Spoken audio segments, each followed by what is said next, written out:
มันมีการเกิดมันมีการ grow up คือเจริญเติบโตแล้วมันก็ dead ทีนี้ขั้นตอนนะฮะสเต็ปของการ process ตรงเนี้ยภาษามันเป็นยังไงในระหว่างการเดินตรงเนี้ยภาษามันมีการแปลอันนี้ต้องแม่นเลยคอนเซปต์นี้ต้องแม่นว่าภาษาเนี่ยมันมีการแปลเมื่อมามีการแปลอยู่ช่วงขณะหนึ่งเป็นระยะเวลานานมันถึงจะเข้าสู่ขั้นตอนของการเปลี่ยนงั้นคอนเซปต์นี้อยากให้แม่นว่าจริงๆแล้วเนี่ยถ้าใครบอกเราว่าภาษามันเปลี่ยนณปัจจุบันเนี่ยมันยังไม่ใช่มันเป็นแค่ปรากฏการณ์มันเป็นแค่ฟีโนเมนัลให้เราเห็นว่าอันนั้นคือ linguistic หรือเราเรียกมันคือ language variation มันคือการแปลงั้นอย่างที่เด็กๆพูดกันภาษาอังกฤษเนี่ยเด็กอาจจะบอกว่าเฮ้ยไอตัวที่มันเป็นเสียงนู้นเสียงนี้เมื่อก่อนเนี่ยตามหลักที่มันเป็นตามหลักของ phonetic system ระบบของการออกเสียงทางสารศาสตร์เนี่ยมันควรเป็นแบบนี้ที่เป็น standard แต่เด็กปัจจุบันเนี่ยอาจจะออกเสียงภาษาอังกฤษอย่างเช่นเด็กไทยเนี่ยอาจจะมีลักษณะเพราะภาษาอังกฤษบ้านเราเนี่ยถูกสอนเป็น EFL เป็น English as a Foreign Language เมื่อมันเป็น EFL ปั๊บในเรื่องของ pronunciation ก็ดี accent ก็ดีเด็กมีสิทธิ์ที่จะ vary เมื่อ vary เสร็จปั๊บมันส่งต่อในเรื่องของการ change ของการเปลี่ยนในเรื่องของการออกเสียงภาษาอังกฤษซึ่งถ้าศึกษาเปรียบเทียบกับเด็กประเทศที่เป็น ESL ก็คือที่เขาถือว่าภาษาอังกฤษมันเป็น second language อันนั้นก็คือการแปลเนี่ยอาจจะน้อยหรือมากเมื่อเทียบกับ EFL แล้วแต่จุดนี้เป็นจุดหนึ่งที่อยากให้ศึกษาในเชิงลึกถ้าเป็นการวิจัยยิ่งดีคือให้ศึกษา2ประเทศว่าระหว่างที่มันเป็น EFL กับ ESL เนี่ยมันมีลักษณะ pronunciation of English มันเป็นแบบไหนถ้าอยากศึกษาน่าสนใจแล้วเราจะเห็นลักษณะอะไรบางอย่างที่มัน significant ว่าเฮ้ยอย่างเช่นเสียงที่มันเป็นเสียงกลุ่ม stop particle หรือเป็นเสียงกลุ่ม fricative ทาง phonetic fervor เฮ้ยเด็ก2ประเทศนี้มันมีการ pronounce เนี่ยต่างกันแบบไหนอันนี้ยังไม่มีใครศึกษาเลยแต่อยากเห็นภาพว่าถ้ามันมีการ study in depth เนาะเราน่าจะเห็นอะไรบางอย่างว่าเฮ้ย linguistic เนี่ยมันเข้าไปมีส่วนมันมี contribution เยอะเลยในเรื่องของการทำให้การศึกษาวิจัยทางด้านภาษาอังกฤษเนี่ยมันดูแล้วมันแบบมันกว้างขึ้นแล้วมันศึกษาในเชิงลึกได้รายละเอียดมากขึ้นครูภาษาอังกฤษปัจจุบันโดนไอตัวที่เราเรียกว่ามันเป็น constraint ขอด่าเนาะ constraint ที่มันบ้าๆบอๆอ่ะของคนกลุ่มหนึ่งลุกขึ้นมาบอกว่าครูสอนภาษาอังกฤษไม่จำเป็นต้องเรียน linguistic หรือถ้าอยู่มาเรียนอย่างเงี้ยดูมาเรียนต่อไปเรียนโทเอกถ้าอยู่เรียน linguistic อยู่กลับไปอยู่ไม่ควรอยู่ใน Department of English นี่คือปรากฏการณ์ที่เราเห็นในปัจจุบันงั้นเราในฐานะที่เราเป็น linguist อาจารย์หลายที่มหิดลจุฬาธรรมศาสตร์ก็เลยทำหนังสือถึงทบวงก็คืออุดมศึกษาเนี่ยบอกว่ามันไม่ใช่อยู่เข้าใจอะไรผิดหรือเปล่าอยู่รู้ linguistic จริงหรือเปล่าว่าจริงๆแล้ว actually linguistic มันเป็นเบสถ้าอยู่สอนภาษาอังกฤษถ้าอยู่ไม่มี knowledge of linguistic อยู่ไม่มีอะไรจะสอนเด็กเลยอยู่ just จะไปให้เด็กเนี่ย recite ที่มันเป็น remote ไอตัว memorization อย่างนั้นนะแต่ถ้าอยู่คิดดูถ้าอยู่มี linguistic เป็นเบสอยู่จะไปได้ลึกอยู่จะไปได้กว้างอยู่สอนประโยคแค่ประโยคเดียวเนี่ยตัวอย่างเช่นอยู่บอกเนี่ยในเรื่องของตัว syntax เนี่ยการเรียง arrangement ของตัวหน่วยถูกไหมมันเรียงแบบเนี้ยอยู่จะเรียกว่ามันคืออะไรอยู่คอร์ดยูเฟสอะไรก็แล้วแต่มัน based on linguistic หมดเลยและตัวที่มันกว่ามันจะขึ้นมาเป็นตรงเนี้ยในเรื่องของ passive voice อยู่ก็สามารถเอา linguistic ไปอธิบายได้โดยเฉพาะในเรื่องของ theory ของ transformational grammar ถูกไหมงั้นนี่คือประเด็นหนึ่งที่ตอนนี้หลายที่โดยเฉพาะราชภัฏอันนี้ของเนาะพอส่งคนมาเรียนปั๊บบอกว่าอย่าไปเรียน linguistic ถ้าอยู่ไปเรียน linguistic ไม่ตรงกับภาษาอังกฤษตอนนี้เราก็เลยลุกทนไม่ได้บอกเฮ้ยเป็นบ้ากันไปหมดแล้วหรอ linguistic มันคือเบสถูกไหมถ้ายังไม่มี linguistic อยู่ตายให้เห็นว่าปัจจุบันเนี่ยภาษาศาสตร์เริ่มลุกขึ้นมาอีกรอบหนึ่ง stand up อีกรอบหนึ่งแล้วพยายามบอกว่าเฮ้ยถ้าไม่มีชั้นเนี่ยอยู่สอนภาษาไม่ได้ไม่ลึกงั้น linguist ทั้งหลายทั้งปวงเนี่ยเหมือนที่บอกว่าเราเรียนในเรื่องของ theoretical grammar หรือแม้กระทั่ง theoretical linguistic งั้นภาษาศาสตร์ให้มอง2ช็อต2มิติมิติที่1ก็คือ theoretical linguistic กับมิติที่2ก็คือเป็น applied linguistic งั้นระหว่าง theoretical ที่มันเป็นทฤษฎีจ๋าๆเนี่ยเดี๋ยวเรามาดูว่ามันมีอะไรบ้างตรงนี้มันคือเบสสำคัญ ในการที่อยู่จะไปสอนภาษาอังกฤษได้แบบชัดเจนขึ้น อยู่สามารถทำวิจัยได้ลึกขึ้นกว้างขึ้นกับอีกมิติหนึ่งก็คือตัวที่มันเป็น Applied Linguistics อันนี้ก็คือภาษาศาสตร์เนี่ยไปจับมือกับศาสตร์สาขาอื่นนะเหมือนเดี๋ยวเรามาดูกันว่ามันจับมือได้หมดเลยแม้กระทั่ง Sociology Criminology พวก Criminology พวกอาชญาวิทยาในเรื่องของ Linguistic Forensic ก็กลายเป็นศาสตร์หนึ่งที่เป็น Apply ที่ตอนนี้เฟื่องฟูมากเลยงั้นคนที่เรียนสาขาอาชญาวิทยาเนี่ยถ้าใครเป็น Linguist เป็นทุนเดิมเนี่ยเข้าไปทำงานกับพวกอาชญาพวกนี้สบายเลยตอนนี้เขากำลังต้องการคนด้วยหรือแม้กระทั่งในเรื่องของ Apply ไปเกี่ยวเรื่องของ Anthropology ศูนย์วิทยาศิรินธรต้องการ Linguist ที่เข้าไปศึกษาร่วมกับ Anthropologist ตอนนี้รับสมัครหลายอัตราเลยหรือแม้กระทั่งครูที่เป็น Educational Linguistics ที่มันเป็น Applied Linguistics อย่างเงี้ยก็ต้องการ Linguist เข้าไปเป็นเบสมันคือ scientific study of language งั้นทาง linguistics เนี่ยเราเน้นย้ำในเรื่องของคำว่า scientific หมายความว่าไงหมายความว่าการศึกษาที่มันเหมือนกับการศึกษาในแนวทางวิทยาศาสตร์ไม่ว่าจะเป็น pure science หรือเป็น applied science หรือไม่ว่าจะเป็น science แขนงไหนก็แล้วแต่ศึกษายังไงโฟกัสไปที่ process กระบวนการเหมือนการทดลองทางวิทยาศาสตร์อยู่เก็บข้อมูลมาปั๊บ collect data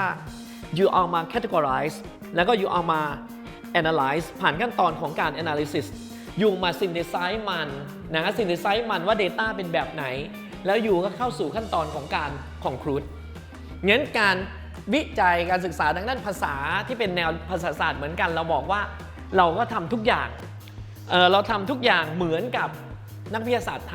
ำเราเก็บข้อมูลมาเก็บข้อมูลภาษามาเสร็จปั๊บเรามานั่งคัดแยกทำ categorization นะฮะแล้วก็แยกแยะว่า categorize group เป็นยังไงบ้างหลังจากนั้นผ่านตัวเข้าสู่ขั้นตอนของการ synthesis สังเคราะห์ผลที่ได้พอ analysis เสร็จปั๊บ synthesis เสร็จปั๊บเรา conclude นะว่าผลเป็นแบบไหนแล้วยิ่งไปกว่านั้นข้อมูลที่นักภาษาศาสตร์โฟกัสมากๆก็คือข้อมูลที่เป็น empirical data ข้อมูลที่เป็นข้อมูลเชิงประจักษ์เราต้องการข้อมูลที่เป็นข้อมูลจริงในสถานการณ์จริงงั้นทุกอย่างสังเกตว่าเวลาเราศึกษาเดี๋ยวแขนงต่างๆเดี๋ยวจะเห็นเช่นในเรื่องของการศึกษาทางด้าน phonetics สัตวศาสตร์หรือ phonology สัตววิทยาเราจะเอาคนที่เป็น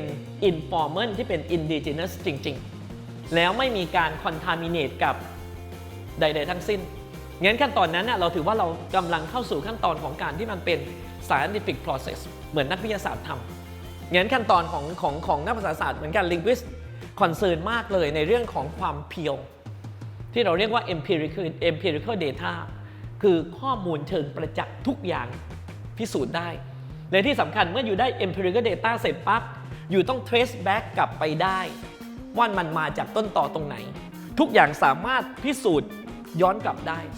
งั้นถ้าอยู่ทำแบบนั้นได้เนี่ยอยู่ในรูปของ scientific study งั้น linguistics เราก็ concern เรื่องนี้แหละเราก็บอกว่าการทำงานทุกขั้นตอนของเราเนี่ยในเรื่องของการศึกษาภาษาเนี่ยเราศึกษาเป็นรูปของที่มันออกมาในแนวทางวิทยาศาสตร์อันนี้คือ scientific study เรา work on specific languages แล้วแต่ interest ความสนใจว่าอยู่สนใจศึกษาภาษาที่ไหนยังไงถูกไหมอาจจะเป็น only minority group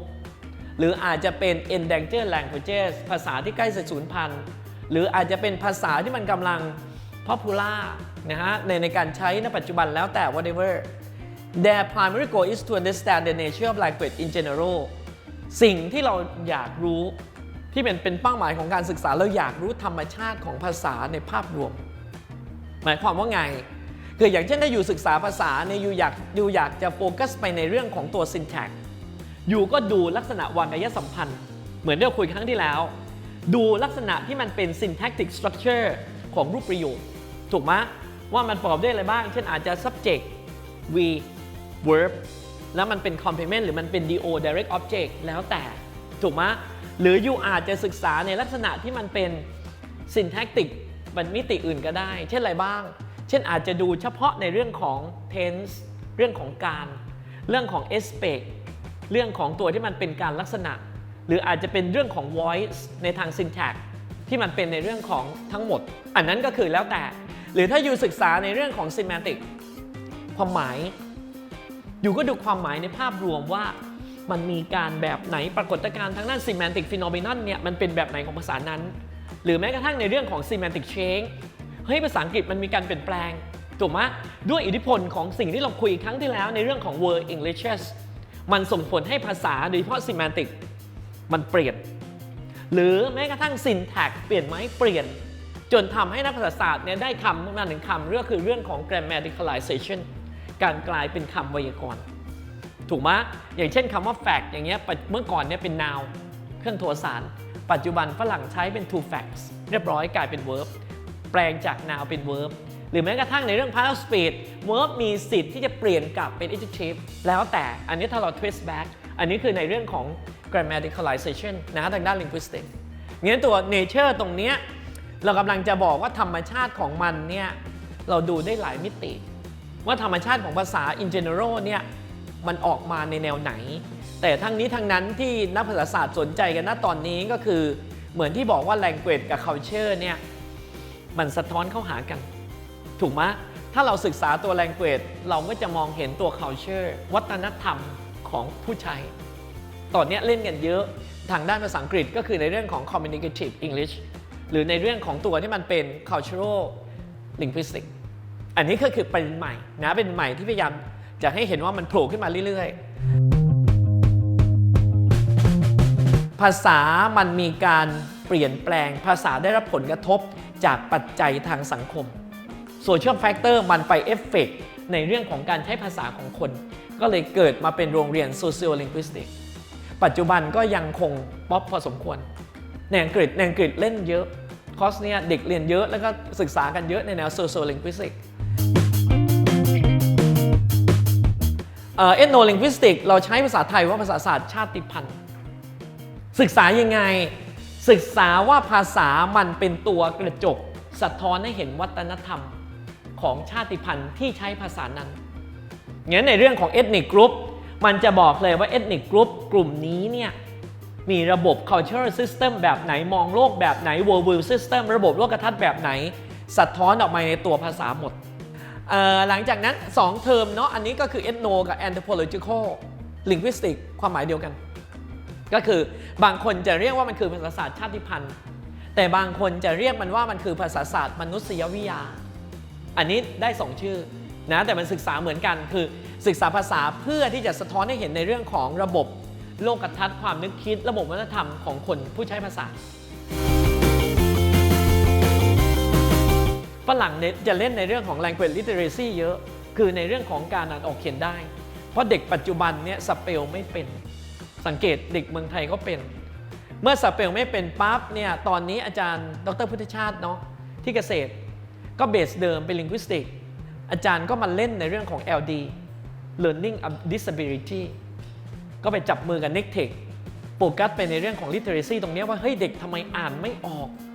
อ่านคำภาษาอังกฤษเด็กอ่านไม่ออกอาจารย์ปานภาที่ครุจุฬาก็เลยสานต่อเอาไปสร้างเหมือนที่เล่าให้ฟังน่ะก็จะเอามาเป็นตัว A ไปใส่เทียบกับอักษรภาษาไทยให้เด็กจำง่ายๆเช่นสมมุติว่า Apple ก็เท่ากับคำในภาษาไทยคืออาบน้ำสมมุตินะและเด็กก็จะท่องอาบน้ำและเด็กก็จะนึก Apple spelling ไปได้ในตัวอันนี้แก้ปัญหาในเรื่องของการ spelling ของเด็กอันนั้นก็คือเป็นเรื่องของ literacy ตรงเนี้ยactive learning อ่ะที่เล่นกันเยอะแต่ถามว่า active learning เนี่ยมันโฟกัสไปตรงไหนก็คือมันคล้ายๆกับการทำงานวิจัยอ่ะอยู่สอนให้เด็ก acquire ความรู้ด้วยตัวเองอยู่ไม่ต้องไปเป็นแบบteacher learner แต่อยู่ให้เป็น learner แล้วอยู่ค่อยๆบอกเขาว่าเฮ้ยขั้นตอนสเต็ปอยู่โยนปัญหาให้เขาอะถ้ากลับไปมันเหมือนกับเป็น problem based learning อะ PBL อะแต่ปัจจุบันเนี้ยกว่าที่จะเป็น PBL เนี่ยครูปัจจุบันหรือนักวิชาการพยายามจะโยนให้มันเป็น project based ไม่ให้เป็นไอตัว problem based ละโยน project based เข้าไปเลยเหมือนให้โปรเจกต์โครงงานเด็กสายวิทย์อะเด็กเรียนภาษาอังกฤษก็ต้องมีโครงงานด้วยอยู่ไปทำอะไรมาก็ได้เหมือนที่เด็กญี่ปุ่นตอนนี้ที่ออกคลิปกันเด็กญี่ปุ่นเนี่ยโดยเฉพาะการสอนภาษาอังกฤษครูญี่ปุ่นไม่ได้สอนเหมือนบ้านเรา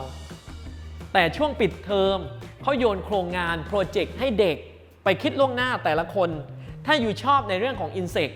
อยู่ชอบแมลงอยู่ไปศึกษาแมลงมาเลย แล้วอยู่จดมาเป็นภาษาอังกฤษว่าแมลงมีกี่ชนิดชื่ออะไรบ้างและแมลงมีการเป็นอยู่แบบไหนยังไงแล้วเอามานำเสนอเพื่อนหน้าคลาสตอนเปิดเทอมเนี่ยญี่ปุ่นเล่นกันตอนเนี้ยสิงคโปร์ก็คล้ายๆอย่างนั้นเป็นโปรเจกต์เบสมากขึ้น